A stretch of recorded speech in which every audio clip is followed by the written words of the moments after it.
Okay. ഞാൻ സാറിനോട് സംസാരിച്ചോട്ടെ. Sir, Yeah, go ahead. here I'll give you ഒരു intro കൊടുക്കാം, നമുക്ക് start ചെയ്യാം. Okay. Razik, now it's live. Yeah. Thank you.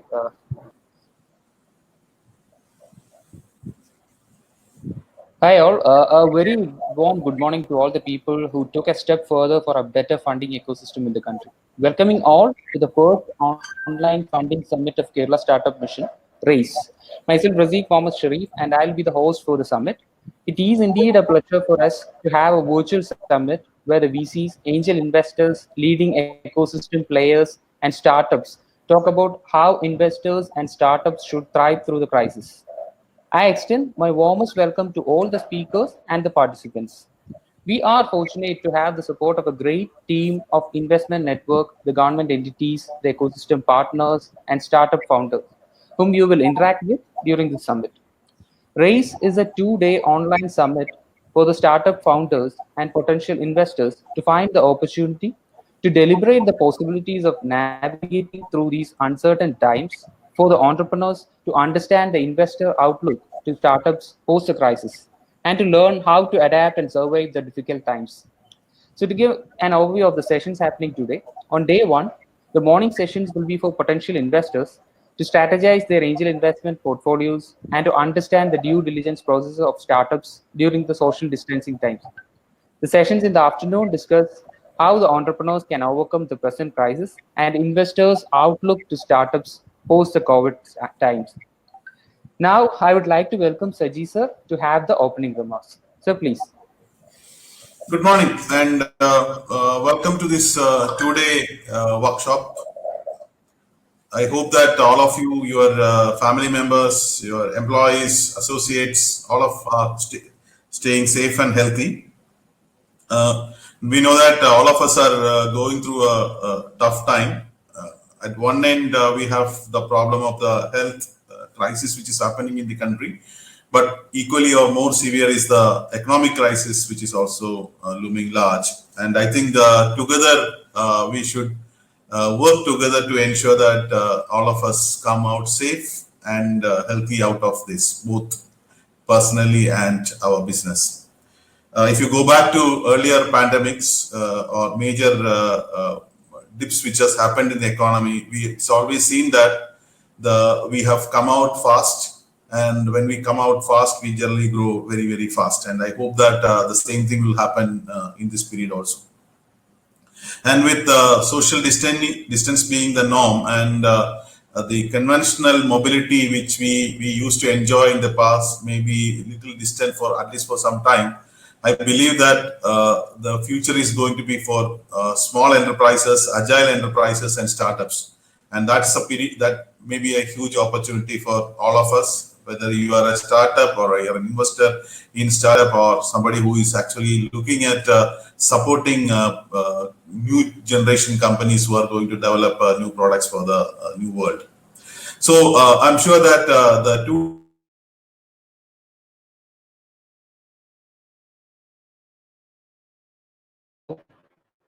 So, sir,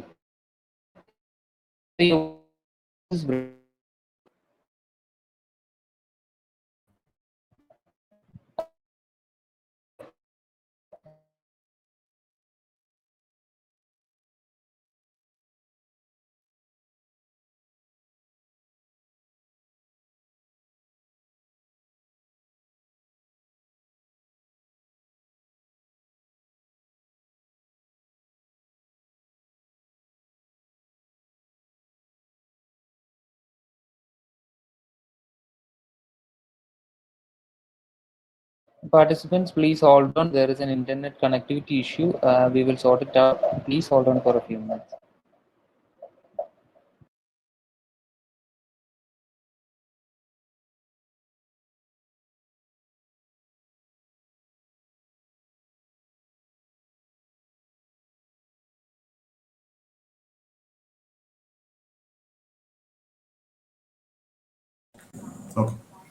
Okay. Sorry, I think. So it's audible now. Sorry, I think it got broken in between. So I'll not take much time because we have plethora of sessions with experts coming in. So basically, what I was trying to tell is that the strategy startup mission was adopted was that to on the two count, one to prepare you for the next wave of growth. At the same time, help you to wade over this crisis, keeping afloat at this point of time. I'll just add a few things on that, and then I will request Padmaja Madam to start the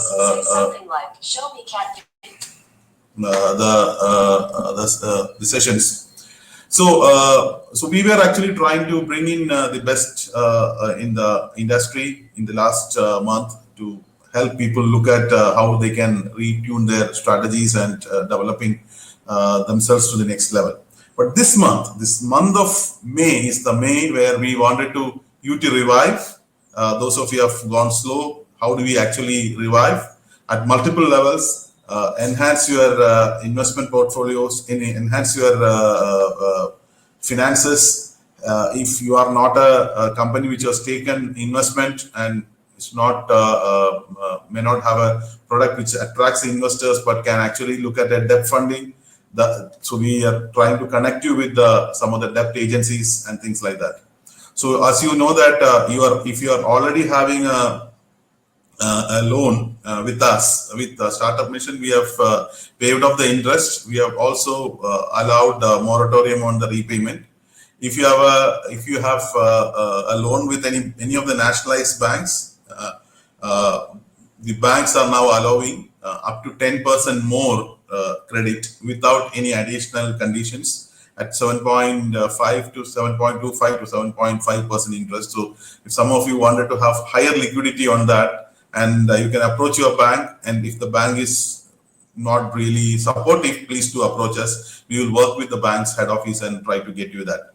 If you are already registered as an MSME, which we have encouraged you to do for quite some time, we were requesting you to take Udyog Aadhar. Yesterday also we sent you a mail with a link for registering a Udyog Aadhar. If you have not done as a MSME, please do that, because once you are an MSME, the banks are providing you an additional support where you can actually restructure your loans so that your cost of capital is actually reduced. So this is for companies who have leveraged so far. But if some of you have not taken a loan and you have only looked at Friends and Faith Capital and Investment Capital, and at this point of time, if you are looking for some working capital assistance, if you have a firm order from any of the entities, we have worked with a few banks which they are ready to give you collateral-free loan to ensure that your orders are getting delivered. So please do approach us for that. We will be very happy to connect. We have already connected a few startups on that. And if you don't have that, but you really require only a working capital loan, then also we will be trying to help with the banks per se. In addition to that, two government agencies, Kerala State Industrial Development Corporation and Kerala State Financial Corporation, both the representatives are going to be there in the afternoon in the panel discussion, where they will tell you some of the schemes which these agencies are trying to bring out to help you to tide over this crisis. Now, but we know that startups are innovative products. Startups are the one where the vibrant investment community of this country actually support substantially, and that is basically where the Seeding Kerala in the virtual form today is actually trying to address. We have partnered with a few of the angel networks, angel funds, and all of them whom we are partnered, they will be coming and speaking to you. We are also starting a pitch session tomorrow, and that will continue for this whole month. So we hope that if you can actually slightly tweak your product, position your product properly, and have a very, very positive outlook for the economy, I'm sure that we can easily tide over this crisis. Obviously, tough times are the ones where human beings excel their best. That is for the organizations, that is for individuals, and I'm sure that this 2 months of dark age, which should be put in some way, is going to be something which brings best out of each of us. And this Seeding Kerala event and this whole month is going to be a revival month for each of us. Without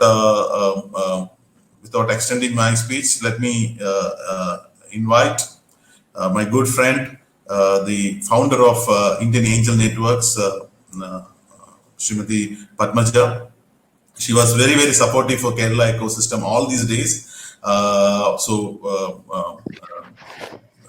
Padmaja will be speaking about the masterclass on the investment challenges and the way this is going to happen in the next day. You can, for those of you who have potential investors, this will be a very interesting insight to how do you actually start looking at in this new period. And for startups, this also will be the way you need to prepare for looking at investment per se. So thank you very much, and I wish you all a great time. And I have written to most of you yesterday. At any point of time you require any support, please do please do reach out to us. Whatever possible, we will be able to support you, and wish you all the very best, and stay safe. Thank you. Thank you, sir. Thank you so much. Now I would like to invite Ms. Padmaja Rubaral, co-founder and president, Indian Angel Network, and the founding partner of IAN Fund, to present the Angel Investment Masterclass. To give an introduction, Indian Angel Network is one of India's largest angel funds. It boasts over 500 angel investors and invested in 150 plus startups across 18 sectors, with investees spanning across 12 countries, and has delivered an IRR of 34%. In late 2018, IAN Network also founded a SEBI-registered VC fund with a corpus of more than rupees 350 crores. Together with IAN Angels and IAN Fund, the platform is one of the single largest platforms for seed and early stage startups. Welcome, ma'am. Please. Ma'am, your audio is not visible. You can turn on that microphone.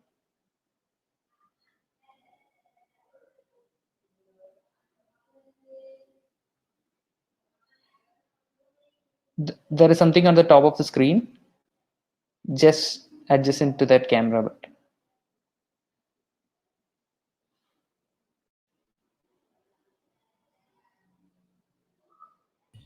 Yeah. Yeah, it's audible now. Please, ma'am. Okay. Yeah, it's audible. Okay.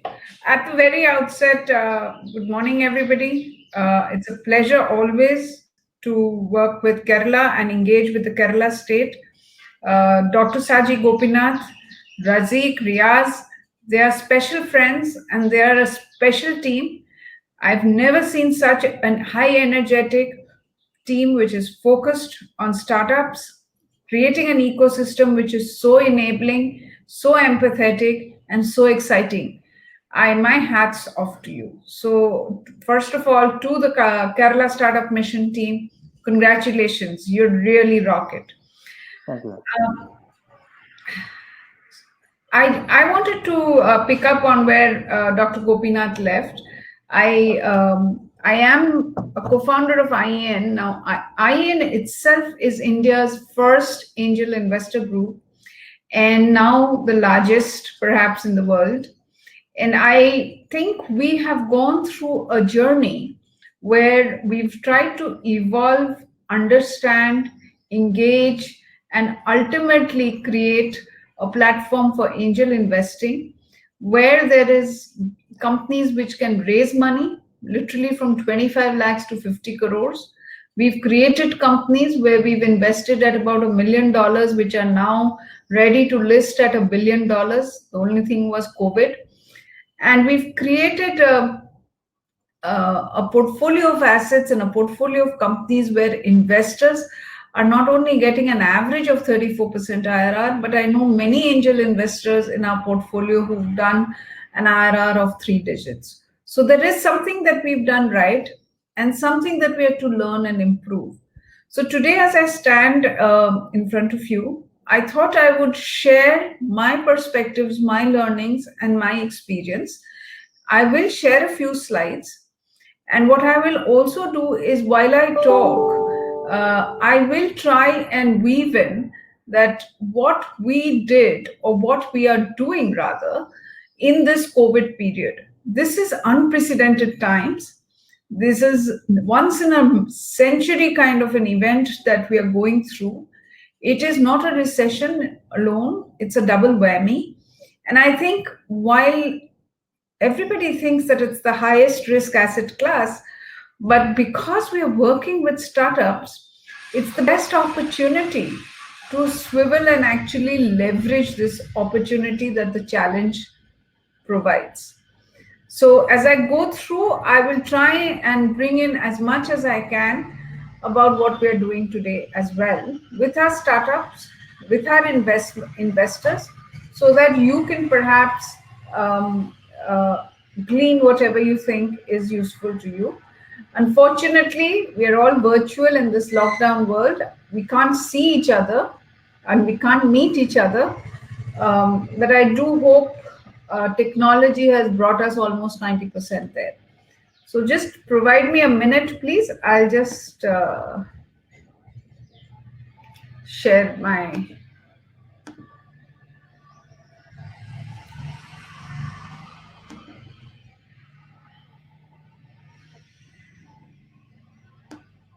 Okay.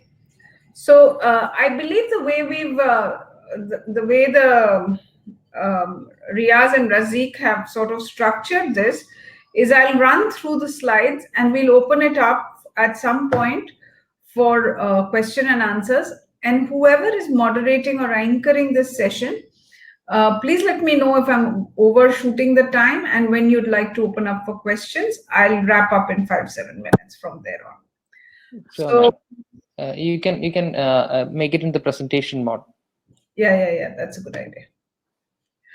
Okay. Yeah, it's fine. So I want to give you a reason why angel investing is so genetic to India. You know, India has always been entrepreneurial. 25% of global GDP in 1700s, that was before we were colonized, right, was from India.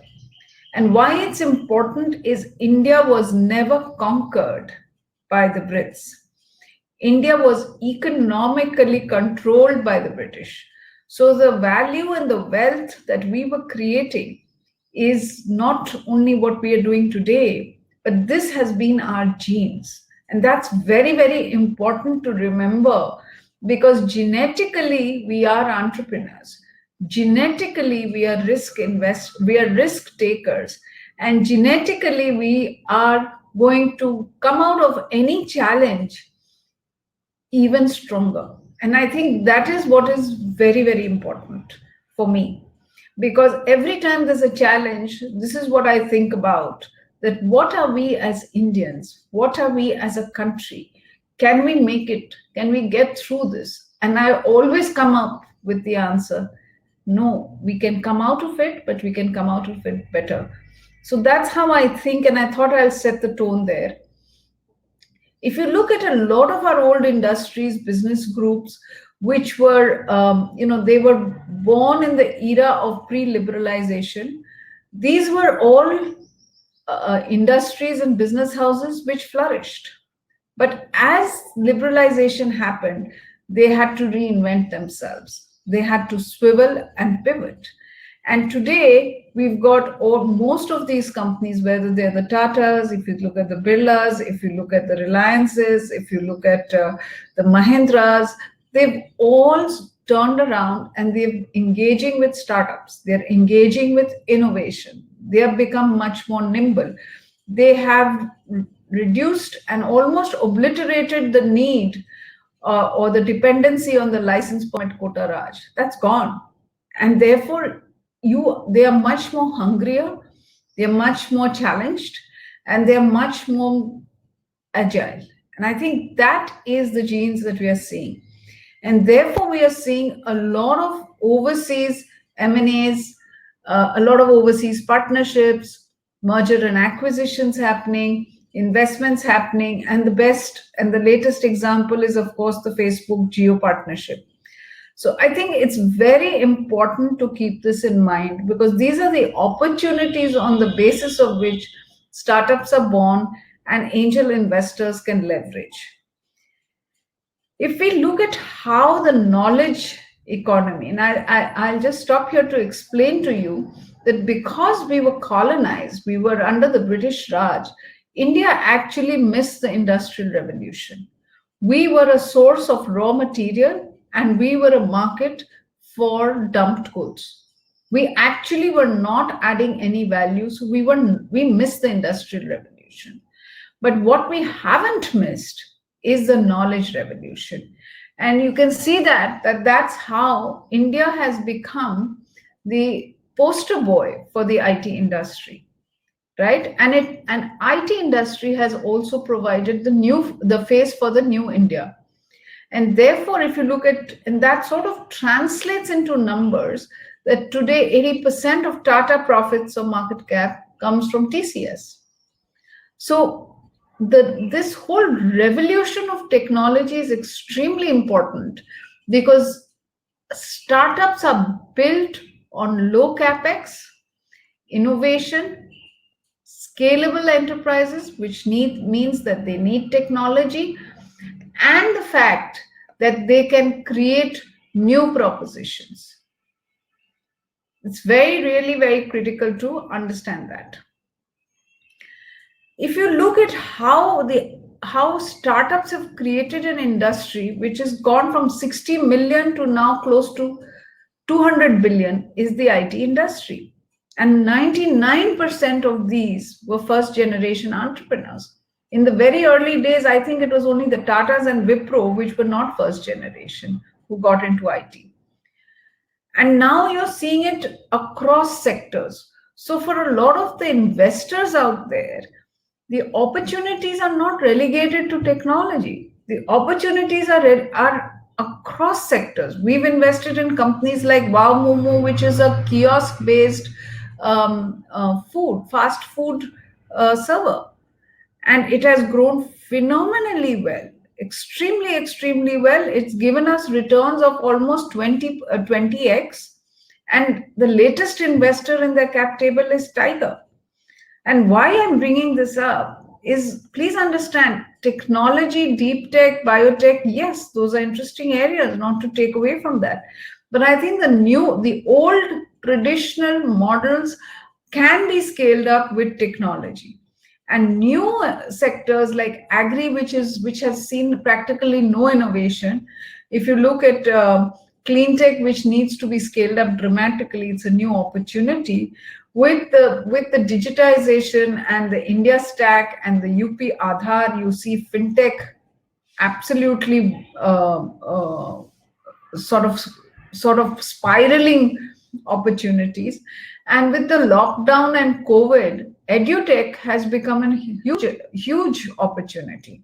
One of our companies, which is Furtado School of Music, which was an offline music education company, within a week of lockdown, we worked with them and swiveled it, and they're now becoming primarily online, and they're picking up revenues because children are sitting at home. So I think this whole rediscovery is a constant process that we are seeing. And I think for angel investors, it's extremely important to keep an eye on this, keep a watch out of what's turning and swiveling. And I think that sort of allows a lot of investors to build in not only what are the best models or the best practices, but I think investors who are so experienced, who built their own enterprises, they are going to be able to see the best of the next models. And that's where angel investing comes. Best of the next, not best of the best.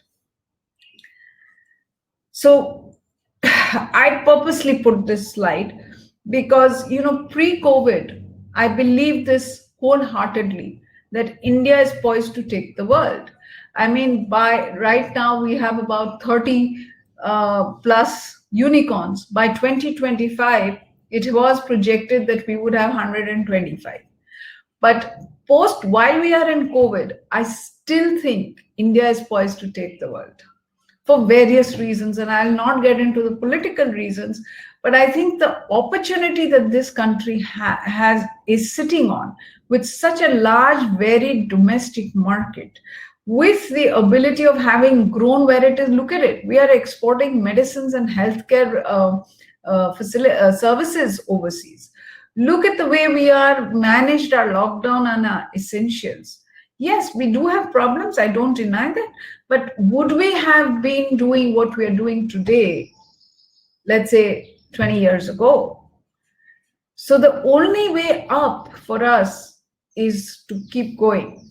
And therefore, we are sitting on the cusp. If we grab the opportunity, and that's where entrepreneurs come in, because it is the entrepreneurs who will grab the opportunity. They will take the country to the next level. And as angel investors, our job will be to not only support them, but almost to handhold them. So I think the role of startup entrepreneurs and the role of angel investors is absolutely critical or seminal. So we are today the largest democracy, 1.3 billion people. We have a young population, median age at 31. We have a huge labor force. We are increasing our talent pool by leaps and bounds. Education is permeating very rapidly. Well, GDP growth in 7.5% in 1920 was not achieved. But listen, when we compare it with the world, they were not even thinking about this. So let's not get number centric. Let's understand the relativity of India's performance versus other countries. Yes, China's done better, but remember that China has sort of grown toward a certain level where India hasn't. So the potential for India to grow is much higher. The alpha is sitting with much higher. And this country has now recognized startups, and startups are here to stay. I remember 20 years ago when I was setting up TIE, which was the first, the Indus Entrepreneur, which was a Silicon Valley based organization, and I was setting up the first chapter in India, in Delhi. Nobody understood what entrepreneurs were. We had to teach them how to spell the word entrepreneur. Startups was not even there as a word. Today, we are the fastest growing startup hub in the world. I mean, I was sitting with DPIIT and they are getting startups walking in. Invest India is just calling us all the time that, look, here are startups, here are people who want to start up, who do I connect with? So, it is really become the youngest startup nation, the fastest growing startup nation. And believe you me, we are innovating at a very rapid pace. In 2017, 3.4 billion came into this country. Till September 2018, we did about 4 billion. But recently, I did a quick calculation. In 2018 and 2019, $20 billion has been raised for seed, early stage, and mid-stage companies. That's a lot of firepower, right? So 20 billion is waiting to get invested. Why is it important for investors? Because this is all VC money, which comes, venture capital money, which comes in after the angels. So if we as angels invest now from our personal monies, the next round money is there. There is dry powder sitting out there. And I think that's the most important factor. And almost 6 times of that or more is the value of mergers and acquisitions that have taken place in this country. So if you just take mergers and acquisitions and we don't even take the value of the next rounds, we already have done 6 times of the money we've raised in 2 years in a single year. So just in 2018, we've done about 130 billion value of mergers and acquisitions in early stage. And we've only raised 20 billion. So going by that logic, can you see how much value we can create? Which are the new industries? You can see a whole host of them, ranging from health tech to manufacturing. Yes, manufacturing. Textiles is opening up, including Kerala. As I'm talking to Kerala, space is becoming very interesting. And with COVID, biotech has opened up. F&B enabled by technology is becoming extremely interesting. So these are the sectors which are seeing innovation and the next stage models emanating. So all of you who are investors, I don't know your background, so pardon me, but please keep an eye out on these sectors. These are important sectors. These are sectors which are emerging. These are sectors where innovation is happening. These are sectors where we are seeing startups come in. And for startups from this sector, you guys need to really think how you're going to differentiate yourselves, because these are the active sectors, which means that there are other entrepreneurs who are also working on these sectors. So please go and do some more research, talk to more people, go and figure out who's doing what, and create your well differentiated propositions. I won't focus on the sectors today in this session, on the entrepreneurs. But if you're there in the audience, just a small message for you. India is absolutely going digital. This has accelerated even more with the lockdown. Look at the Facebook, almost 30% of Facebook WhatsApp users are sitting in India. And if I just take WhatsApp, then Indians are using almost 45% of global WhatsApp users. Twitter, Instagram, LinkedIn, all moving very rapidly. Okay. And I think the Facebook geo is not a transaction, it's a platform. It's going to bring in new markets, which means I see the Bharat coming on to the digital platform much more. There will be new payment systems which will evolve. The Kirana market will change. As we all know, Reliance was very, very keen to get into Kirana for a very long time. They've already started. They've started very innovatively. They're giving credits, they're giving deposits, they're giving point of sale devices. They're doing delivery for the Kirana stores.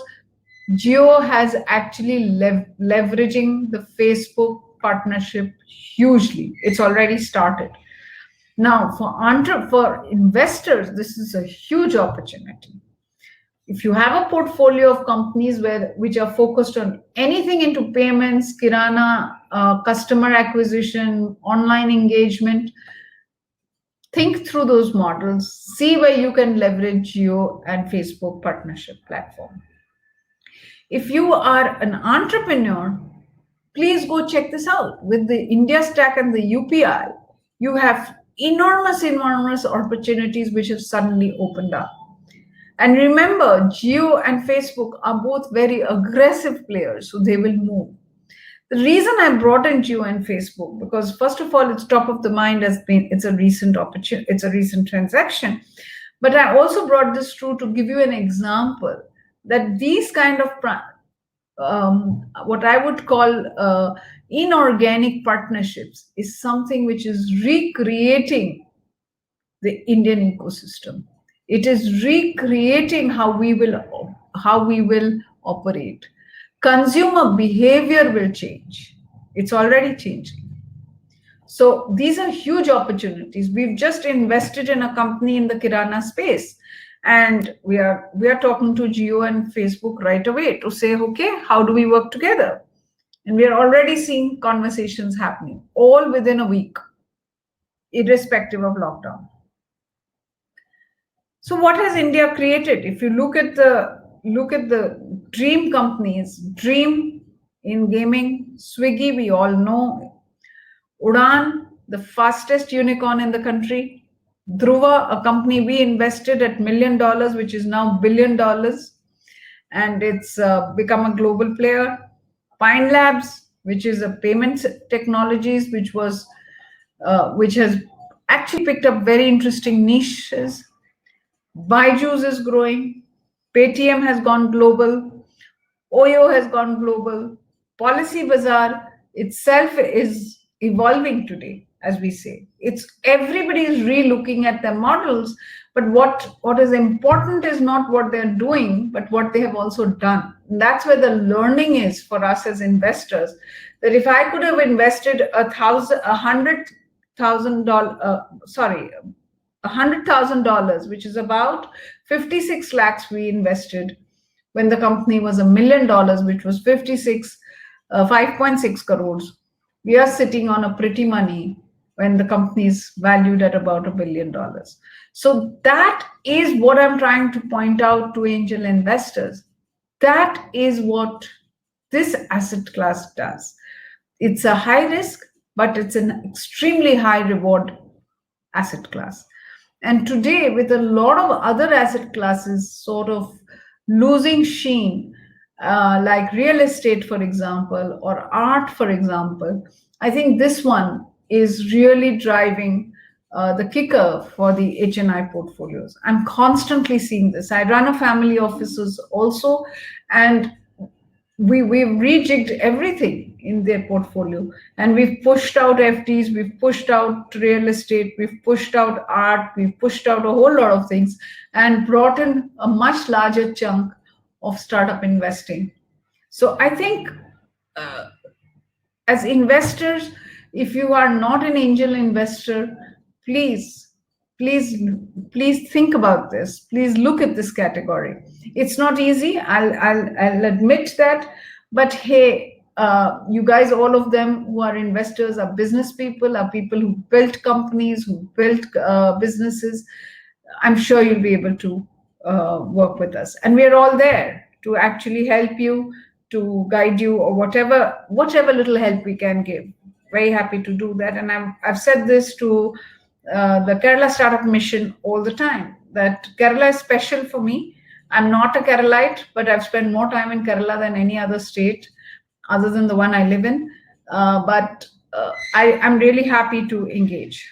So what is angel investment? Very clearly, I think I've covered it in my earlier slides, but just to bring it back, you invest in young startup companies which are innovative, and they are catering to a large growing market. Now, let me tell you why large growing market. Because angel investment, very simply, is you are buying shares in a company. The model of returns is not to garner dividends. You're not investing debt, and you're not expecting dividends year on year. What your game is, that you invest at an X price per share, and you exit at more than 50x, 100x, 10x, whatever, right? And the capital gains that you make is your return. So the company, as it grows and builds its revenue lines, etc., all that money is plowed back into the company to grow it. And you as a shareholder are watching your shares just increase in value or valuation or price per share and exit at an opportune moment. And that alpha is much larger and much higher than what you would have garnered over dividends. That's been our research. Second, remember, you are an investor. You're not running the company. You're riding the efforts and the company building by the entrepreneur. So your investment is for a minority stake. It is never ever a majority stake. When you ask me, I usually say it's a significant minority. You don't want to be sitting with 1 or 2% either. You want to be sitting with a significant minority for two reasons. Number one is you want to be sitting there because these are young entrepreneurs. You want a little bit of a say to say, look, you to protect yourselves, to make sure that the company is going in the direction that it was planned to go, number one. And number two, it needs to be worth your while, because startups need a lot of help. They need a lot of guidance. And angels who've been there, done that, who built companies, exited companies, built very successful businesses, can really provide that guidance. And therefore, we call it mentoring. Now, if you're going to hold only 1 or 2 or 3% in a company, your mental engagement, the mind engagement doesn't work.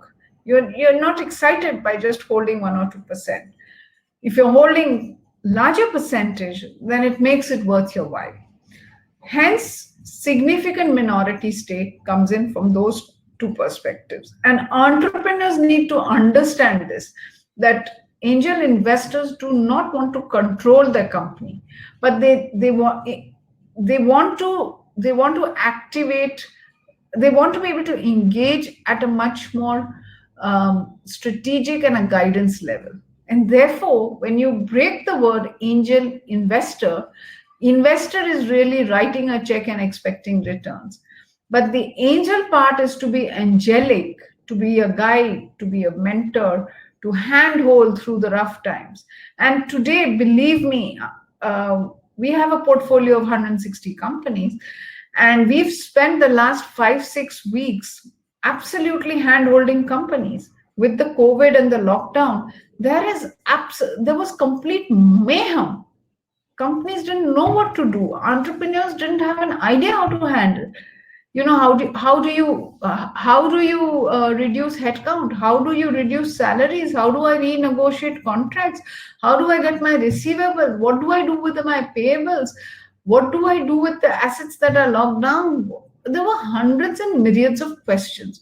And that's where our angel investors stood by them and actually walked it through. You won't believe this, but I'm going to share it with you.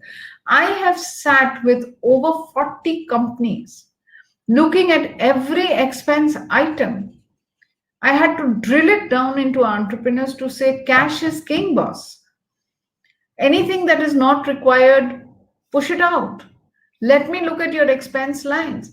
Why are you spending 5 lakhs and why can't you do it in 1 lakh? And literally kept questioning to a point where we brought down the monthly burn rate to about 30-32% on an average. So having an angel investor is huge, especially in times of trouble and also in times of growth, because these investors, you guys have huge global networks. The idea is for you to engage and leverage your networks to the benefit of the company. So angels are very, very important for startups. They invest money when nobody else invests. Startups do not get money from the banks because they don't have a history. They can't provide a collateral. There is no bank which has the ability to take the risk. Incidentally, banks invest in the history of the company. Angels investors or equity investors invest in the future of the company. That's a very, very big difference. And as angels, that is what you need to think about. And therefore, when startups don't get this bank money, debt money, whatever, these angels become imperative, because not only do they put that very critical money, which is usually on an average, globally, it's about 500,000, which is about 3 crores. But they bring in this huge value add of mentoring, guidance, network leverage, all of that. Now, for angels, remember, the minute you get out and start investing, and many of you who are angels will already know this, that you will get a very high constant flow of quality deal flow. And this is very good because you will get it from different geographies, different sectors, different stages. It's important for one piece. Angel investment, as I had said in the past, is a proposition for risk mitigation. Risk mitigation is extremely important because companies at an early stage are at a very risky stage. A week in the life of a startup could mean life and death, right? So sliding down the valley of death is very, very easy for startups. So for angels, it becomes very important to understand that there will be failures. As much as you will try and choose the best as much as you will diligence, as much as you will engage, please keep this in mind that there will be startups in your portfolio which will fail.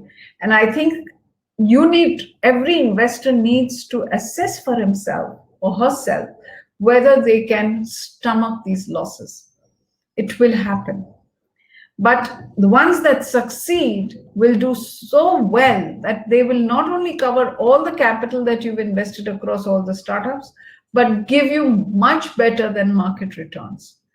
But therefore, there is one piece, while it's a high reward strategy that you're looking at, the only way you get a high reward is when you risk mitigate and you build a risk mitigation strategy, which means that you invest across sectors, you invest across geographies, you invest across different stages of companies, which means pre-revenue, prototype, pilot stage, just started revenues, and companies which have done more than just started revenue, a little bit more, but are still seed or early stage. This allows you to risk mitigate and build a much better and a stable portfolio than just investing. Imagine if you invested in pre-revenue companies alone. You'll never get there. And therefore, when you invest, when you create this risk mitigation strategy, it becomes very important that you create an ecosystem around yourself as an investor of peer investors coming in from different domains, different geographies. And that's where angel investor groups play such a huge role. I mean, I have invested, my first investment was in oil and gas. I don't know anything about oil and gas, but I relied on a colleague or a fellow investor who understood oil and gas very well because he was from Schlumberger. Within 17 months of my investment, I got 20 times my capital back. I could have never ever made that. I could never even have got that opportunity to invest. I would never even have seen that startup. So investing in groups and creating and joining large angel groups is very important. And angel investment is not a solo game. It isn't a solo game. It won't work because you can only invest that much. Think about a company. It needs 2 crores, right? If there are 2 angels who decide to invest, you'll put in 1 crore each. And the company can't do less than 2 crores because then it doesn't make sense. Now, if you were investing in a group and each one put in 10 lakhs, you have 20 people putting in. Now your risk is 10 lakhs, but you have got a far better chance of risk mitigation, number one. If the company does well, the next round, everybody will come together and put in more money. And more importantly, you now have 20 people who have networks and understanding and connects, which will all flow in for the benefit of the company. So I think investing in groups is extremely, extremely important. I mean, as a solo investor, you'll get 30 deals a year, 40 deals a year, 50 deals a year. We at IN get more than 10,000 deals a year. So your choice becomes much wider. So that's why I said multiple domain expertise, strategic inputs, all of these I've covered. And as I've shared that it is disproportionate wealth creation, not only for the startups, but for the investors. So it's important to understand the value of this. But angel investment needs money, but it also needs time. It needs mind space. It needs domain expertise and leveraging your networks. That commitment to do that, and you can vary it. You don't have to put in time for every single deal. That's why you invest with peer investors. But understand that at the bottom of it, it is not only money, it is a combination of all these things. So I just thought I'll give you some CAGRs, but I think in the interest of time, I'm going to skip this. Today, it's important to see how India has really grown on the ground. We have incubators, we have hundreds of thousands. About 10 years ago, we had incubators which were only in government institutions or universities. Today, there are private institutions, the Atal Innovation System, the public-private partnerships. You have MNCs which have created incubators. We are partnering with Nestle. We've partnered with Michelin Tires. All of these are now doing startup engagement models. So there's huge activity happening. Accelerators have come into the country. There are literally every country. We are partnered with UK. I'm sitting on the board of a US accelerator. Japanese I'm working with. Incidentally, even Chinese we work with. So there's a lot of action there. Organizations internally like NASSCOM, TIE, all of them are working with startups. Nobody can avoid them today for sure. We have created the first angel investor group in the country. We are now about 450, 500 members. We are in 7 locations, including London and Israel, apart from India. We, as somebody said, we've done about 34% IRR on an average, but many of our investors have gone and done 300. We have a deal which has given us 93 times cash on exit. Another deal we're discussing right now, it's going to give us 52 times. So I think that's the power. And with the next round money, which is being raised by the VC funds, our own fund, IAN fund, we had targeted a 350 crore fund. We were oversubscribed. I had to go back to SEBI and say, please extend the corpus. And we've raised more than necessary. And we're still getting calls to say, can we come into the fund? So I think there is next round money, which is very important for angels, because you don't want a situation where you've invested 2 crores and then there's nobody else going to invest the next 10, 12 crores, which the company needs. That's such a waste of your time, money. So I think that ecosystem is thriving now. In 5 years ago, we had 139 or 140 VC funds. Today we have 542. So that's the way things have changed. And of course, the government, Kerala government itself has done a fund of funds, very active, very quick, very structured. Government's fund of funds, which is 10,000 crore fund, which is managed by SIDBI, is there. The Department of Biotech is investing. So I think there's a lot of government money which is coming in. And I think a new phenomenon has started in the country. And I think many of you who are investors should think about it, that create and work with family offices. So we work with the family offices very actively. We work with now 25, 30 family offices, especially on the startup side, because usually people who teams which manage family offices are not very they're not deep into the startup piece. So for the startup portfolio, we engage with the family offices very actively, and actually are building we built a proposition, an asset class architecture such that they are able to get returns, and then take those startups and actually engage them in their main businesses, improve their own business models and processes. So there's a huge activity that is also. So, this whole entrepreneurial ecosystem is changing the way Indian industry moves, evolves, engages, and innovates at a price point which is much lower. Think about it. In a large corporate, if you did an innovation or an R&D project, it's going to be much more expensive than 2 youngsters doing a startup who are bootstrapped.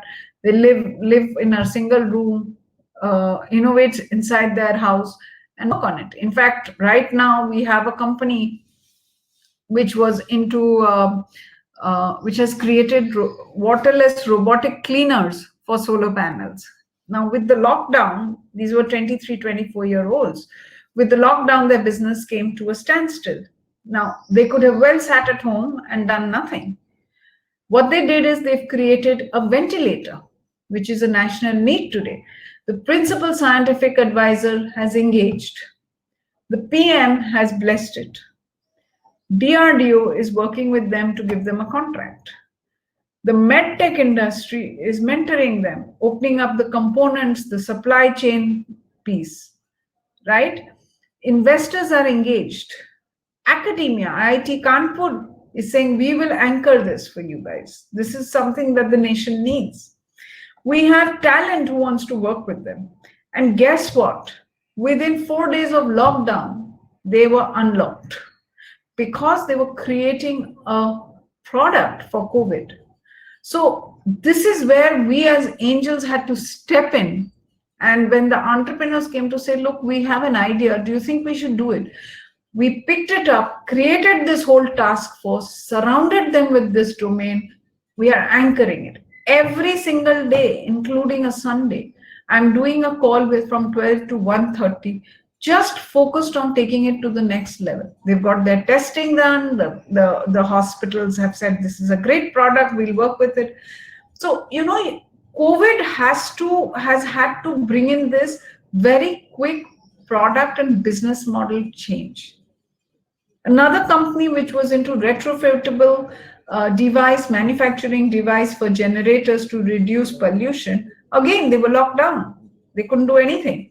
They have created a ultraviolet device for reuse of PPEs and masks and goggles. Huge need. Again, tested, the product is all within 3 to 4 weeks. Tested, 99.99% certificate got, and started piloting with the hospitals, and now the pricing and brochures and distributors are all getting done. We are not even 2 months into lockdown. So I think this is where angels, we've had to put in huge amount of time. And during the recession and COVID situations, we as angels have to put in that time. And that's where you have to sit with the companies, look at their expenses, look at their P&Ls, look at their products, what can be changed, should we do another project, how do we manage employees. There you are there almost like a team member, helping, guiding, lifting, and even doing. The brochure for this company was absolutely written by me. They didn't have the time. So I think as angels, we engage at a high level. Now, when you say, does everybody engage? No. So a couple of people are engaging much more deeply. But I then have the ability, if you were an angel, to call up and say, hey, let's say you know the medtech industry well. Who is the certifying body? Is it better to do FDA or CEA? I honestly learned in the last 2 weeks that US FDA has an office in India, which can do this. So I think there's a huge amount of networking, connects, and heavy lifting that gets distributed amongst different people. So I think COVID is an opportunity for young companies to change, look at different products, and take it forward. So I think I'm going to stop here because I've tried to give a lot of things. I can give you a summary background. This is our portfolio. A lot of them have done extremely well. These are all the companies which have done phenomenally. Stayzilla was a write-off, many of you will know. But folks, we made 20 times. So in angel investing, just as you choose when to enter, it's imperative and even more important to know when you exit. Very important. Web engage, 93 times. Consort, 16 times. So I will stop here. But what I could do is, if do we have the time? I don't know if we have time. Yes, ma'am, we still have time. We can continue for a few more slides. Yes. Okay. So what I thought is, now that I've given an overview, I'll go a little bit deeper, and this will be useful for both investors perhaps and entrepreneurs for sure. And what do angels look for? What should investors look for? And if I flip it, then entrepreneurs should be also looking at this to say, okay, what should I be pitching to angels, right? So it sort of works for both. Um, Before I start that, there is usually in an angel group one or two investors who are lead investors. Okay, and this is very important because angel investing is not only investing in the promoter of a company, but you are also investing with peers, right? And it becomes very, very significant because this lead investor will have a domain expertise. He's engaged in that sector globally. He can get references. He knows customers around the world. He will know what is happening in the innovation ecosystem anyway. For instance, we started investing in semiconductor industry because we had somebody globally who knew what was happening. So when we chose a company to invest, he says, yes, this is doing the next thing because in Japan, this is what's happening. But in China, they're struggling with this. And in the US, this is what's happening. And this is why we think that this is a good one to do. So I think it allows for the domain expertise. Second is if you're going to invest beyond your geography, you want somebody who's sort of minding the store on your behalf. So if you're in Kerala and you're investing in a company in, let's say, Delhi, you would like a lead investor who's based in Delhi so that when the board meeting happens on a monthly basis, there is face-to-face meetings, those things are much better. They are much better monitored. You're not feeling completely lost that I've written a check and I have zero idea. So I think lead investors put in time, they put in this mentoring, they bring in this domain expertise, and they actually build a very strong relationship with the entrepreneur so that he can guide. You don't want 30 investors sitting on the entrepreneur's head because then he'll be only focused on investor management rather than building his company.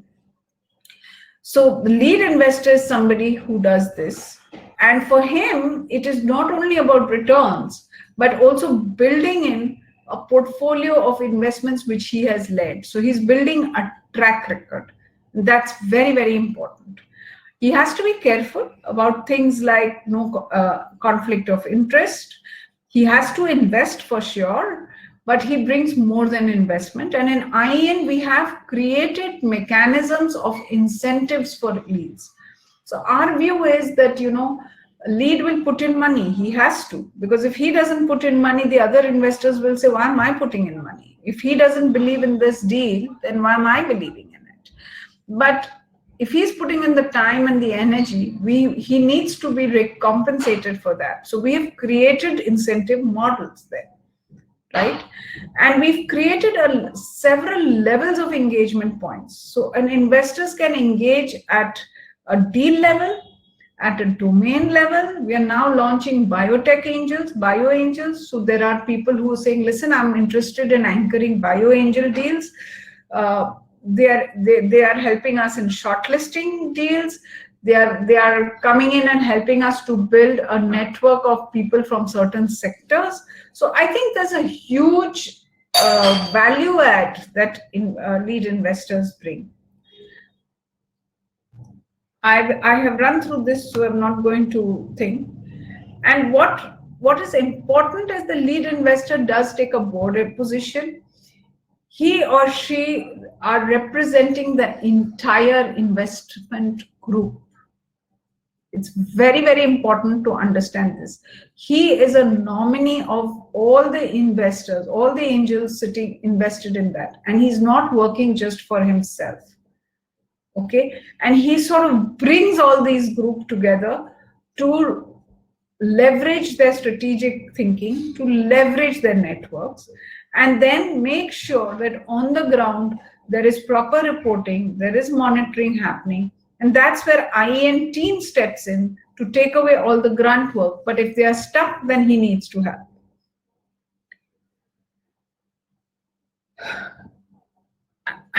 I'll just skip these slides. What is important for angels to understand that before you invest in any deal, the market size becomes very important. As I mentioned earlier, angels are making their returns on the price per share increasing. And it will only increase, the value or the price of the share only increases when the top line and the bottom line increases. So if there isn't a large market, then it's not going to grow very rapidly, because it's going to be a slow growth, which is why you want a large market and you want to understand the size of the market. So a constant first question that I have of all entrepreneurs: what's the size of your market? And what's the target addressable market, which in some words is called TAM? Okay, how much are you going to address?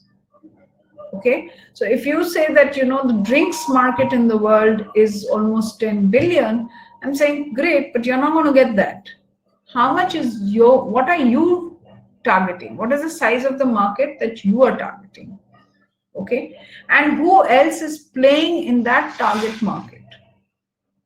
That becomes the competition for you. And why is that product a competition?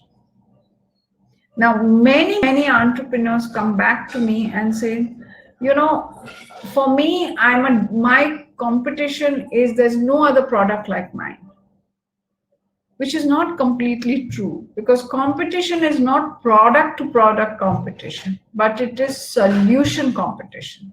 So if I am able to communicate with you face to face, but I can still communicate with you online, which I'm doing, competition for, there are two different mechanisms of communication, but they're both achieving the same of communicating with you.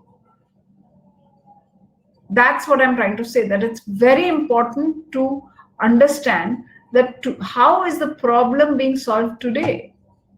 That is the competition. Not that I have a product and there's no other product like this, so there is no competition. So I think that is something that very few entrepreneurs get it in the first stage. So it's very important. And then how are you going to deal with that competition? So these are some of the questions that tells an investor how well thought through is the entrepreneur for his market and what's happening in that market. Then the proposition. Is the product or the service clear? Is it well defined? Is it already developed? Okay, or is it in a pilot stage? Has it been validated?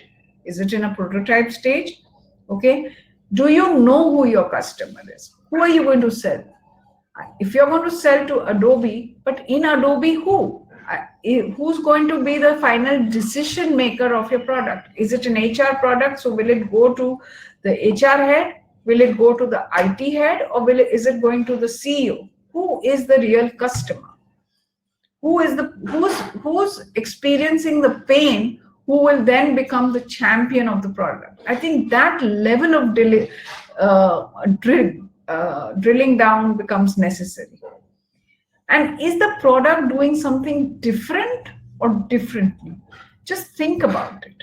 The BPO industry, what did it do? It allowed corporates to operate differently. It outsourced staff functions like payroll and personal. That's how the BPO industry started. And it created a huge multi-$100 billion industry. So, and when you do something differently, there is a behavior change which is easier than doing something different. A completely new product is very difficult to sell. But a product which is saying, listen, you just make a slight change and you're still doing the same thing, I think that makes it much easier. So these are things that sort of give you a sense of how this company is likely to grow. How is it going to build its business strategy? And the other one is it a need to have or a nice to have? So if you remember, I just said that markets have to be very large, right? Now, I'll give you an example to explain this. Many of us, especially women, go to boutiques to buy an expensive outfit. We spend, let's say, 50, 60,000, right?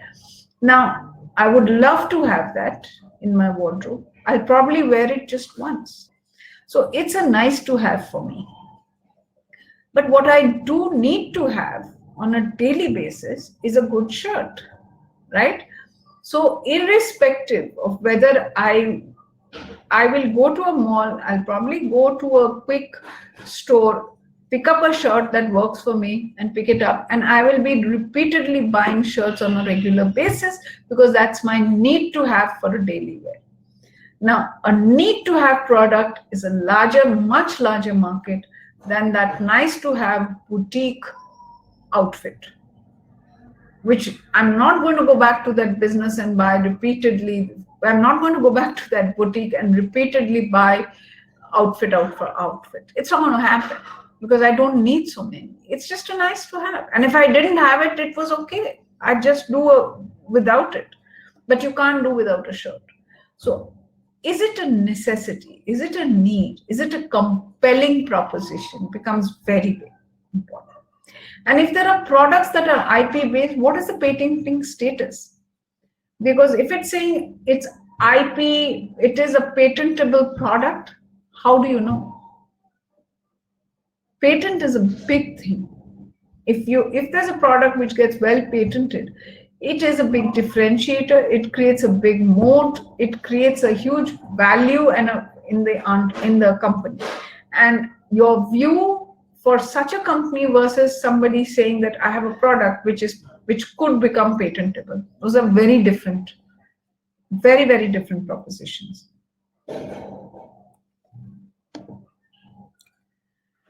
All of this is very good, but nothing happens if the entrepreneur is unable to execute. So the questions that follow is, how are you going to deliver? Just 1 second. Yeah. How are you going to deliver? Have you done any pilots? How are you going to sell? How are you going to acquire customers? How will you convince customers? How will you scale up? How are you going to risk mitigate? How are you going to build a payment mechanism? Are you going to do Razorpay? Are you going to do checks? Are you going to do Paytm? What are you going to do? Have you got your tax issues sorted? Have you got your regulatory issues sorted? Have you got your compliance issues certifications, whatever you need? Have you got that in place? I think that whole execution plan in great detail is something that investors should get into. Because as much as somebody can have a great product and a market sized up, nothing works till the entrepreneur executes and collects the money. That's the only way that you will create value in the company. That's the only way as an angel investor you will get returns. Otherwise, it's all blue skies and white clouds, honestly. So the execution piece is imperative. In fact, the belief that we have at IN is a class A team with a class B idea is far, far better than a class A idea and a class B team. It's so imperative that that team is able to deliver. And therefore, the team has to be, that brings me to my next slide, is when you're investing in a startup, actually everything else doesn't exist. Either it's a PPT or it's an Excel sheet, and if you change one data point, the entire projections change, or it's an application for a patent, or it's a prototype, or it's some very, very early endorsement of the proposition. The only thing that is there, which is really, really strong, is the team. So you are betting, with all respect to all entrepreneurs around the world, you're betting on those 2 or 3 founders. So what is their track record? Between them, do they have a complementary skill set? Can they work together? How long have they known each other? How have they engaged their mentors? How are they building the next level team? what's the compensation plans that they have for them? How are they going to empower? How are they going to control? What authority levels are being put in place? It is the team, and team. So, to me, when I invest, to be honest, 70% of my bet is the team. And this team becomes absolutely 90% bet in times like now. It is teams that actually saw an opportunity that instead of sitting at home and in lockdown, I can create a ventilator and keep going and keep my business afloat. It is in times like this that I'm an offline education company, but listen, why don't I accelerate my online play, my technology path, develop the strategy and get going? And I'm on my feet. It is in times like this that the Kirana shop guy, Max Wholesale, decided to say, yes, you have given, this was my plan that I will grow like this, but listen, there's an opportunity right now, forget the plan, I'm just going and making it. And he's now doing almost 1.5 crores per day, instead of doing 60 lakhs per day as projections, right?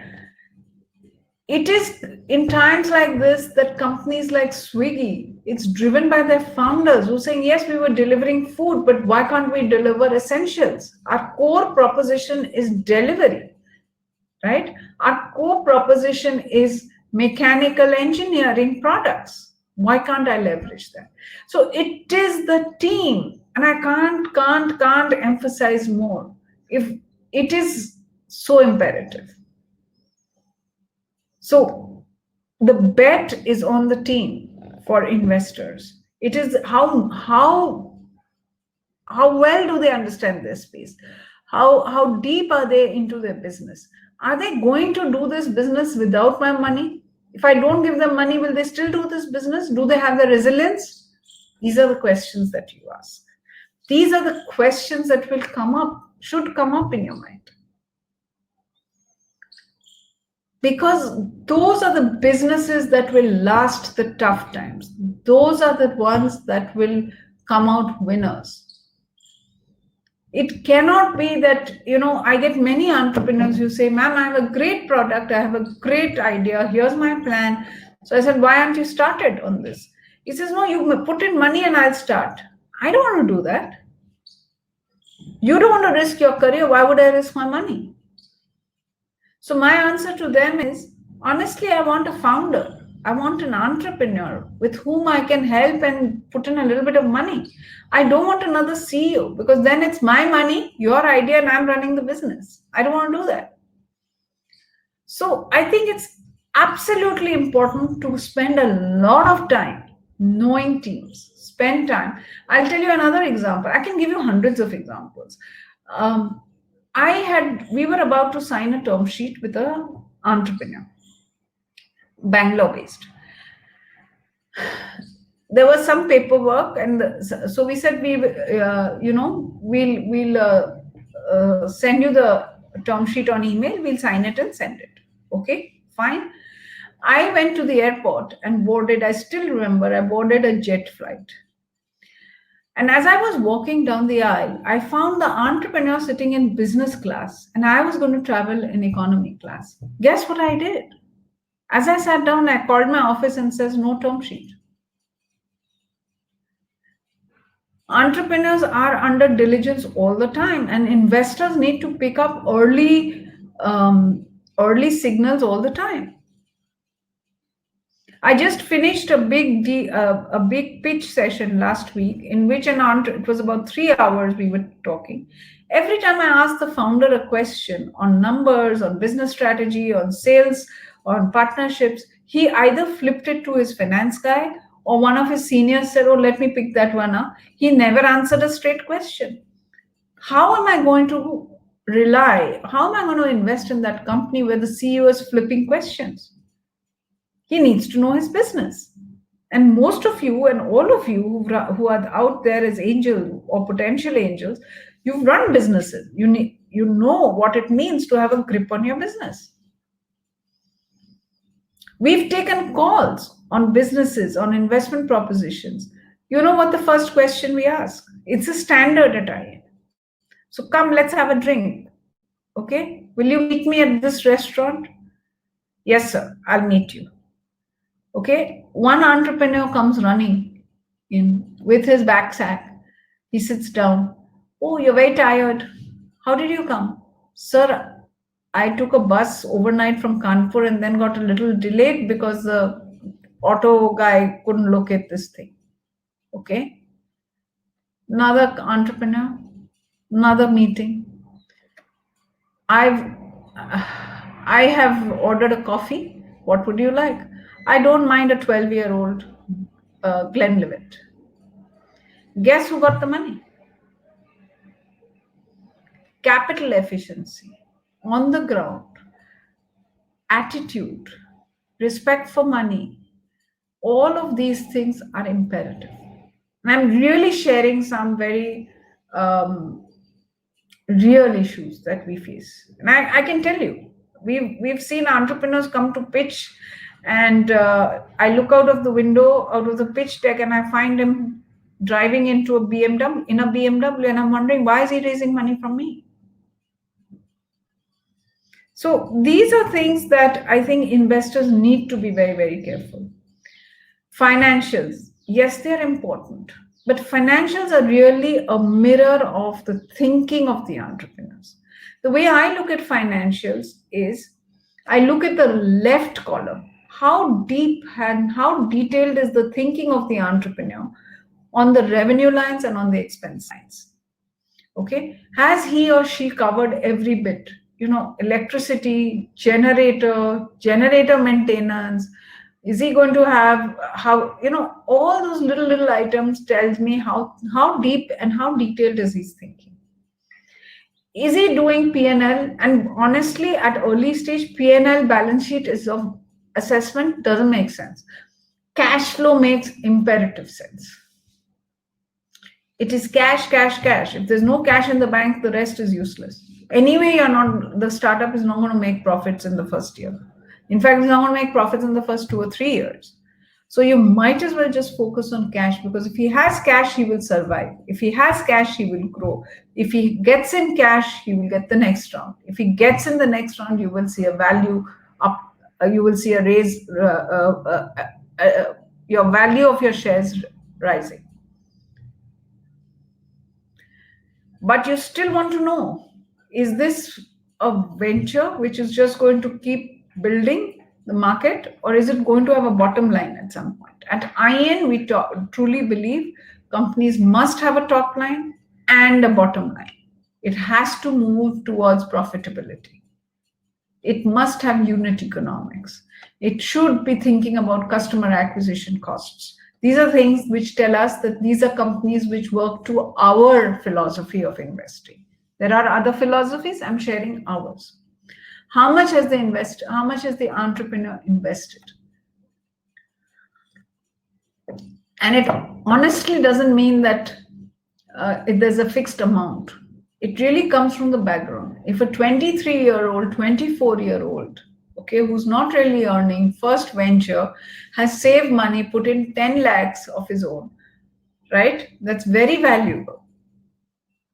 Now, if there is a 35-year-old who's gone through about 10 years or 12 years of experience, has got job experience, he's obviously got a little bit of money that he should have collected. If he says, I've put in 5 lakhs, it's not enough.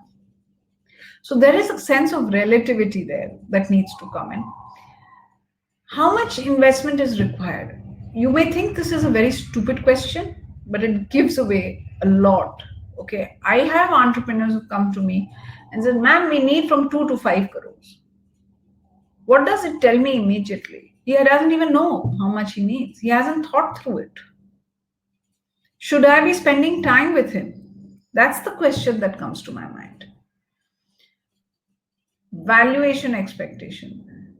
The venture is the promoters, the entrepreneurs. He needs to have some idea on what his value of his product is, of his business is. I've heard all sorts of valuations. ridiculous as well. But it gives away the thinking of the entrepreneur. And for an investor, it's extremely important to get behind the skin of the entrepreneur, to get into the mind of the entrepreneur, to get into the philosophy of the entrepreneur, to get into the value system of the entrepreneur. I think it's team, person, people. That's what it is. An exit. Look, you're an investor, right? You are investing because you want to make money. That's your business if you're investing. So you want to know, how am I going to invest? How am I going to get my returns? How am I going to monetize my investment? Is someone going to buy this company? Is it going to be a next round investor? What? So that is an assessment on every deal you need to do. How am I going to get an exit? Second, when? What is the estimate period? For example, if you're investing in a biotech deal and you expect an exit in 2 years, that's a little impractical. Typically, biotech, drug delivery, med devices have a longer gestation period, right? So you need to understand what's the likelihood of my holding in this company. Do I have the appetite and do I have the patience to hold it that long? Because if you don't, then please don't invest, because then you'll be calling up the entrepreneur every day and says, when will I get an exit? Which doesn't help anybody. And what kind of returns am I going to get? Is it likely to be twice my capital, 5 times my capital, or this could be a bumper? And you may want to, as I said, risk mitigation, your portfolio strategy. You need to think about your portfolio strategy. Every company you invest cannot be giving you 20 times. But you want to do a few which are at a lower return, because they will balance out your portfolio, because those are the ones that have a higher probability of giving you a return. The high risk, high reward game plays there as well. So portfolio strategy becomes very important. So when you're thinking about exit, you're not only thinking about per company, but you're also thinking about your portfolio. And finally, the question that you need to ask, have you put some skin in the game? Have you as an entrepreneur invested? Okay. Is he asking for too high a valuation? Because the next round will come at a lower valuation. Because the next round are going to be market-oriented institutional investors. And the size of the pie wins over share of the pie. So if as an investor, how do you engage to make the venture, instead of a 10 crore venture, how do you make it a 1,000 crore venture? Because even if you hold 5% of 1,000 crores, it's going to give you 50 crores. But 5 crores of 100 crores is going to give you 5 crores. So your engagement needs to be at that level to make it huge.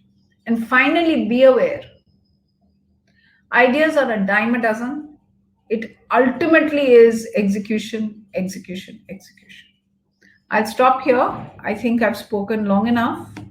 You guys must be bored. So I'm going to just go back to this.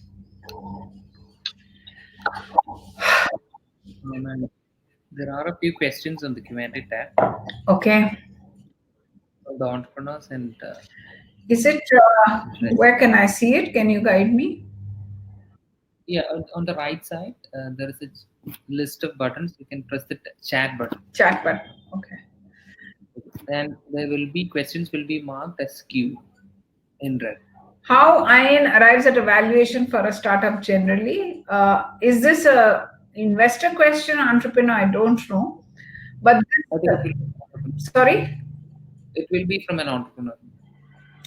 So at an early stage, at a startup stage, valuation is a art, more of an art than a science. Let me share that. And valuation itself deserves a session of its own. But typically, we look at various things, and various investors have different ways of looking at it. One is that for me to engage, as I had said earlier, how much stake makes me engage my mind? That's very important. Number two is what have similar propositions in this space? What have they, what are the valuations that they have received? Number three, what have you achieved till date? And what are you likely to achieve going forward in a realistic term? So that is a literally driven by multiple of top line or multiple of EBITDA. And number five is if you have an IP, what is the value? What is the stage of the IP? What are the companies in this space with IP driven? What are they getting? Are you building a portfolio of IP? So valuation is got a lot of factors. I'm afraid it's not easy for me to package it in one go. But feel free to write to me and I can help. Yeah. So, Please give your email again. It's padmaja@indianangelnetwork.com, padmaja@indianangelnetwork.com. What is the main role and which one should I take? so, if we scroll down, we have a question. There is Mr. Marathil who has said, what is the main role and responsibility of IN in Kerala? Mr. Marathil, there are two roles. Number one, the Kerala government has invested in the IN fund and we are committed to invest in the Kerala startup ecosystem. Number two, we would love to bring IN chapter in Kerala. If there is a sizable group of angel investors, we would love to bring it so that angel investors of Kerala can not only invest in Kerala startups, but be able to invest in startups from around the world and leverage the 450 people investor group. So that's what we would like to do.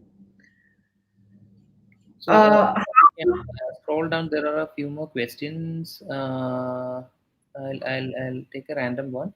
Madam was talking about accelerators. Can I get more idea on how it works? And second question is, what is the procedure to get membership of IAN?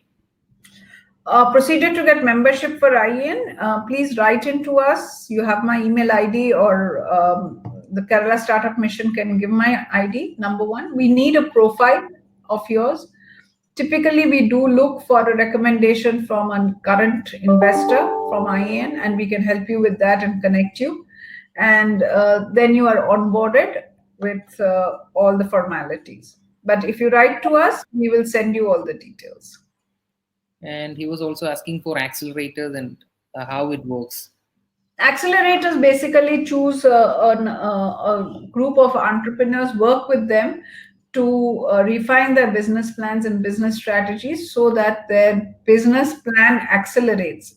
They can grow in a faster way and helps them to connect with investors and with potential customers. Very briefly, very simply. Okay, and another question from an entrepreneur: do we need minimum users to get an angel investments?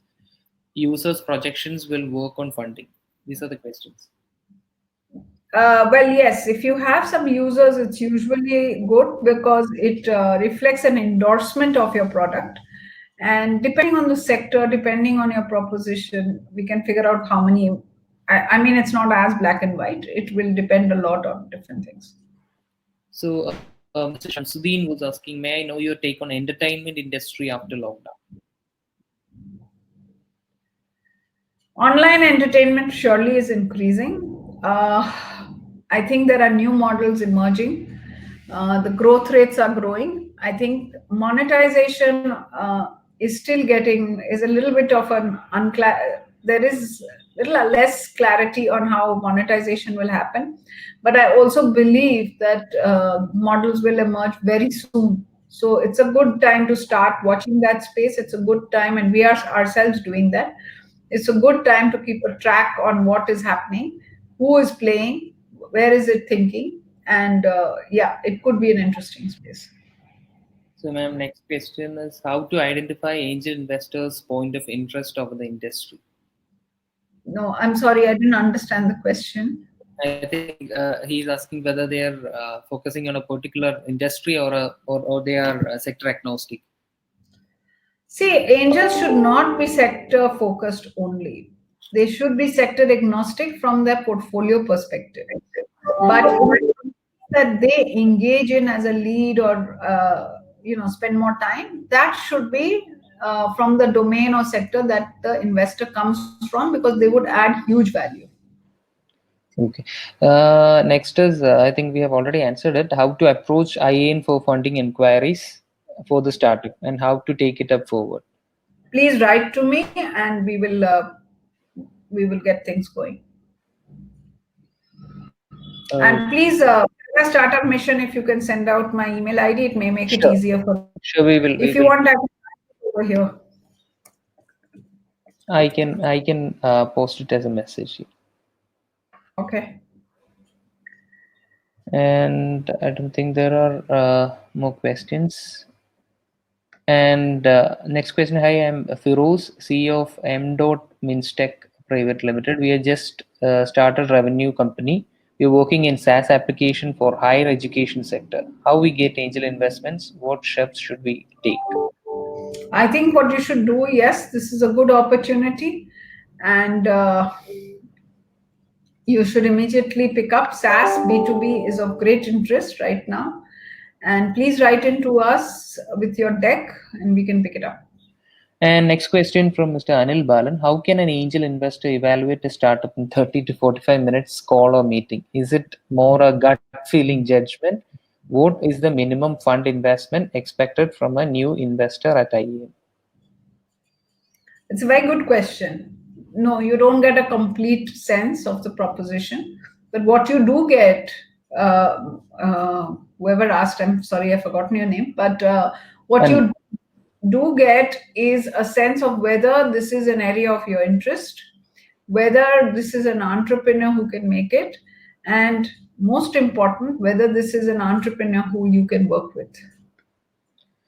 uh, what are the things you look in a pre-revenue startup for funding? That's another question.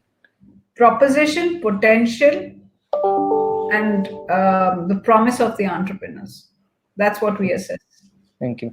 And your views on organizing consultancy or business coach market with tech? My views. I've seen some of those. It's very hard to monetize on scale. That's my only minor point. Okay. And how much weightage do you give to the experience of the founder? Does it matter more than technical skill? Question from Adul.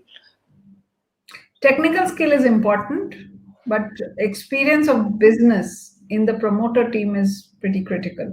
See, having a product which nobody will buy, having a product which you can't sell, having a product which no customer knows about doesn't. We are not investing in IP or technology innovation. What we are investing is in ventures of businesses. So next question is Mr. Sheshadri was asking, please explain how to take ideation to business planning.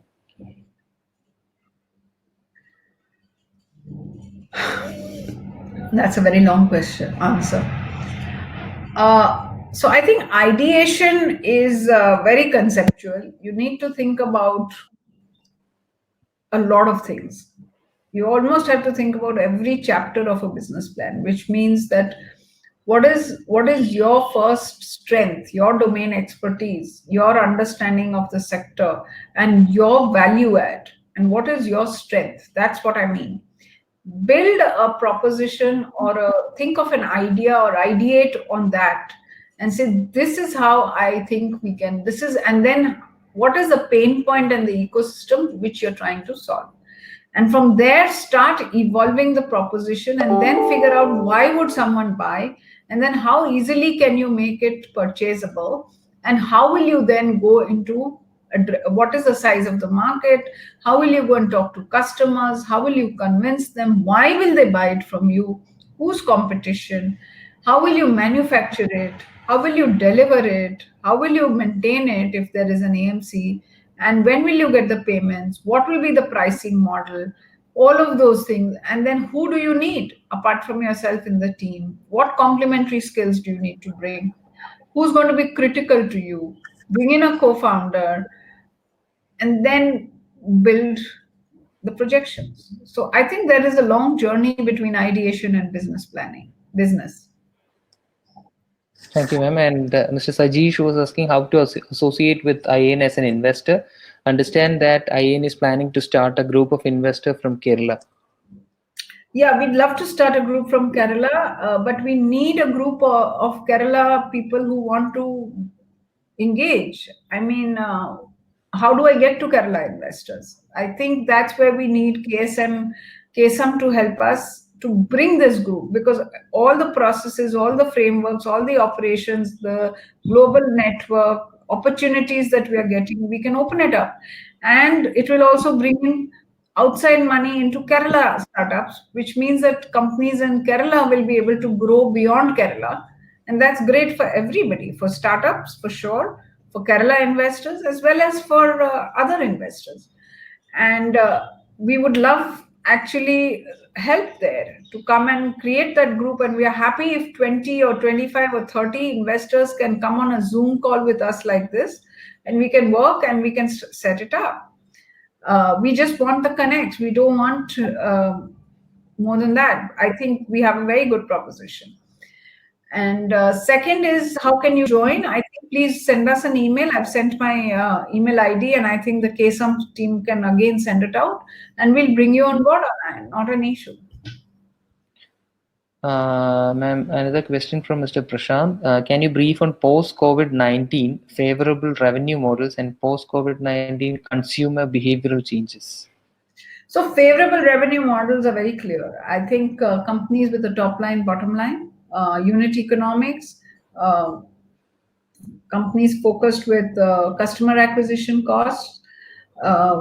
They are efficient, capital efficient companies. They are focused on the cash flows. Those I think are important. B2B is going to be important. SaaS is going to be important. Annuity based revenue models are going to be important. In terms of consumer behavior, you're absolutely right. Whoever asked me that question, there is going to be a consumer behavior change, at least for the next 2-3 years. It will be more focused on essentials, on healthcare, on how should I say, on online digitization. All of that will become important. A lot of people have gone through a pain of lockdown, and they want to be better prepared. Life has to go on. I think, therefore, the antithesis of that is that companies which are into premium retail, I think hospitality, travel, destination weddings, big weddings, all of those are going to see a little bit of a slower uptake. So I think the consumer behavior is going to get impacted by this. It's been a big hit. People have almost had to change their entire behavioral patterns. I think you're going to see a lot more online delivery, online shopping. You're going to see more of Netflix than theater cinemas. So things are going to change. And I think there's going to be a lot of, I'm already seeing a lot of very good art and entertainment, which is coming online, which we didn't expect. And they are now starting to monetize those. So a lot of real estate is likely to go down, my view. Those are the changes. I think infrastructure will have to upgrade, telecom will have to upgrade, cybersecurity will be important. All of those. Gig economy. Well, honestly, the jury is out. Before COVID, I was quite high on gig, but now I'm not that high. The amount of people who've migrated back, I don't know how many will come back. And that, therefore, it shows that there could be a new market out there, which is the Bharat. The migrants who've been exposed and experienced urban markets, urban opportunities, they'll want to recreate. But therefore, there are going to be huge opportunities there. I hope I have tried to respond to the question, because maybe it sounded a little bit of rambling, but there was a lot of different points that I thought. Thank you, ma'am. That was valuable inputs. I mean, there are a few more points to add on that previous questions regarding the investments. What will be the minimum investment required to join IAN as an angel investor? There is a membership fee, and beyond that, for every deal that you invest, you commit a minimum of 5 lakhs. And then you can increase as much as you want. People have put in 2 crores a deal as well. Thank you. And another one, how would you see the future of food tech business after COVID-19? Yeah, it is. I see a positive there. But health, hygiene, how it's delivered, how sanitized, there'll be a little bit more focus there. But there Yeah. is an opportunity. Cloud kitchens will be much more monitored. I think we'll see ingredient baskets coming to people's house so that they can clean and cook themselves without going through the pain of cutting and chopping.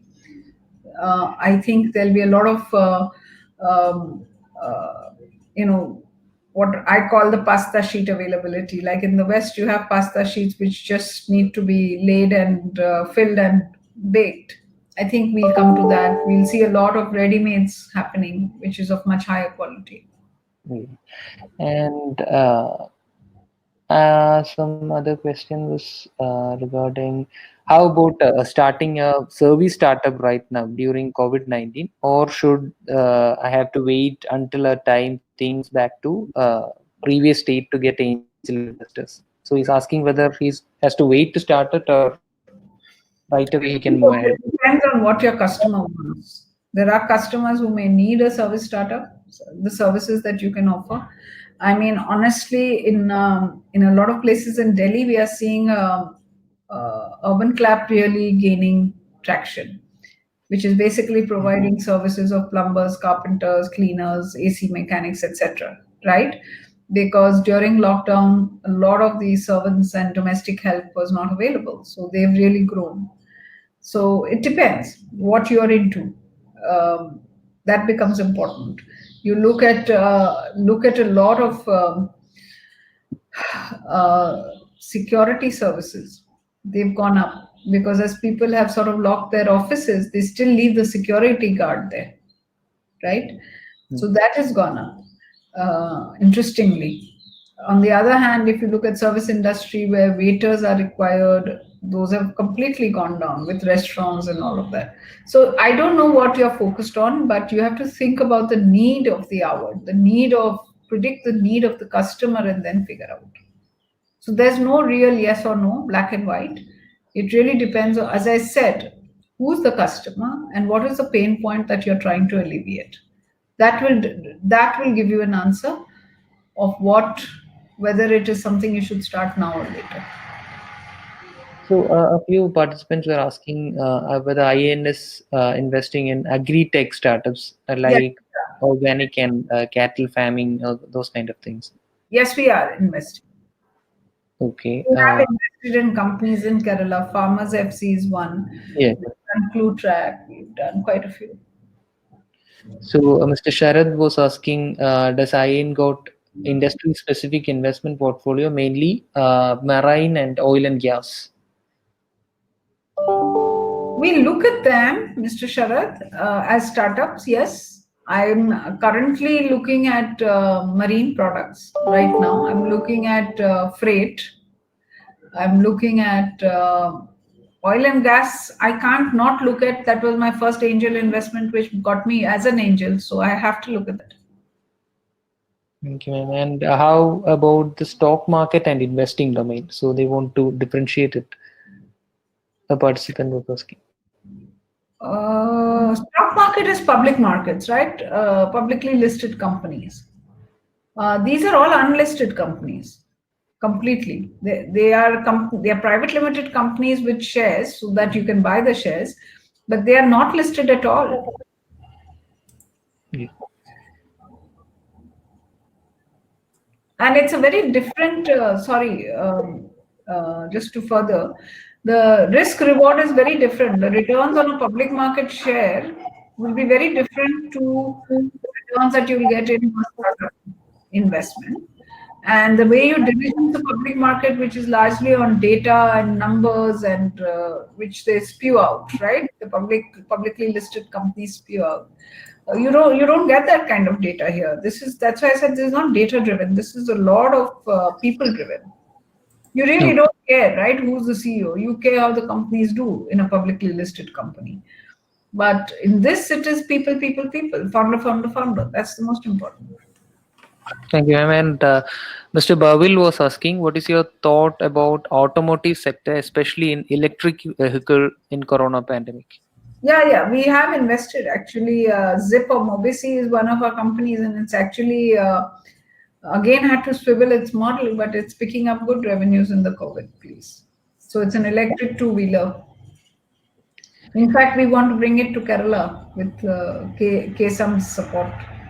Sure. This is one of our incubated startup. It's called Seed. And another question for Mr. Balaji. What is the investor's sense with respect to low-cost shared multi-brand auto sales retail outlet business models? Yeah, works. Low cost, multi-product. Yeah, it works. Should work.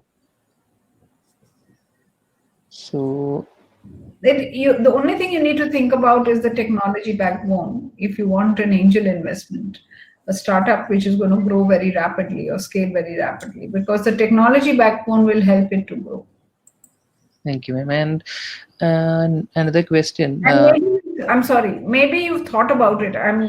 I just sharing whatever thoughts I'm getting. So if you've thought about it, just disregard my comment. And one of them was asking, what is the percentage of return one can expect through IAM if they are investing? 30% IRR is our average. We've and 1 year it was 42%. So we've done rather well. But remember, when you're an angel investor, the choice of investments are yours. We can only bring you the investment opportunities. If you decide not to invest, then either you'll improve or not improve your IRR. It's not dependent on us. Okay. So what is your suggestion for an ad tech company with customer engagement focused at hyper local space by engaging audiences? Honestly, very difficult. So the email ID is on that sticky tab on the top of the chat link. And another question, construction based startups started to make revenue but not made profits yet, but they expect to make big revenues in a few months. So does angel investors invest in this stage? It's not. We would, except that construction, real estate is not top of mind right now. Okay.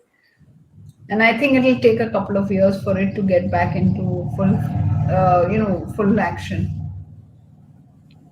So is IAN investing on animation industry, especially kids entertainment? Yes. So you have any portfolio status, ma'am? Kids entertainment, no, not right now. But we've looked at number of them. Haven't come across something which really excites us. Okay. So I think we have finished almost all of the questions. If anybody thinks of something else, please feel free to write to me.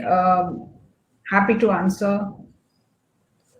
Yeah, sure. And about your opinion on the digital media distribution. I think you have. Yeah, it is a big opportunity. Yeah, but I think it's also going through an evolution because what was happening before COVID is going to change.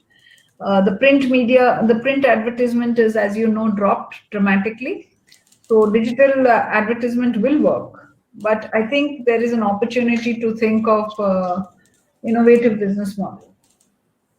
And what are the challenges to investors looking for a startup that will take long time? He's mentioning 3 to 5 years to give you a return. Ajmal is asking. I think, Ajmal, you have to be patient, number one. Number two, startups have a roller coaster ride. So you have to have the stomach for, that it will go through ups and downs.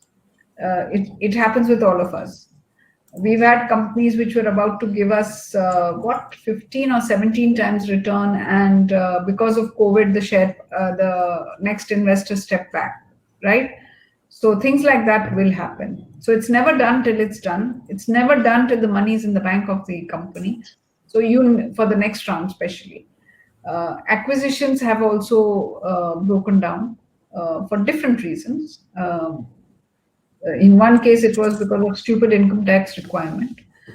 So I think you have to have the stomach to go through that roller coaster. That's important.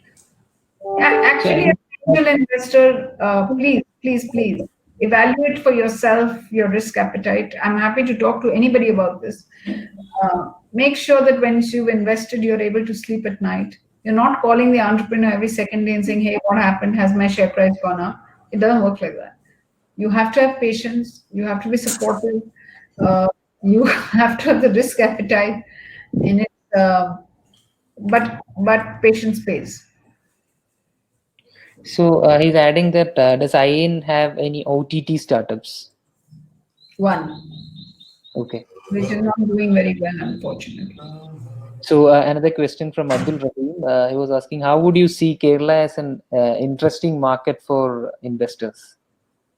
Very, actually. As I said in the beginning, as I started, that actually the KSUM team has done a phenomenal job under Dr. Gopinath and Razik and Riaz of growing this startup ecosystem. I think, and I can say this with for more reasons than one, very enabling ecosystem, very handholding, lot of infrastructure. I'm forgetting the Maker Lab, for example. And I mean, KSUM has done a phenomenal job. The reason that job is so appreciated is because the quality of companies that are now emerging are really good, and that's what I'm saying. We want to invest in Kerala. Okay, thank you, ma'am. And is IN present in the Middle East? Who is in contact there? Sharad, Mr. Sharad was asking. As in operations, we are not, Mr. Sharad, but we have investors from Middle East who are engaged with us as investors, as next round investors, as they've acquired our companies. So I don't know what your interest is, but please write into me and I can perhaps give you more details or engage with you and figure out how you'd like to engage.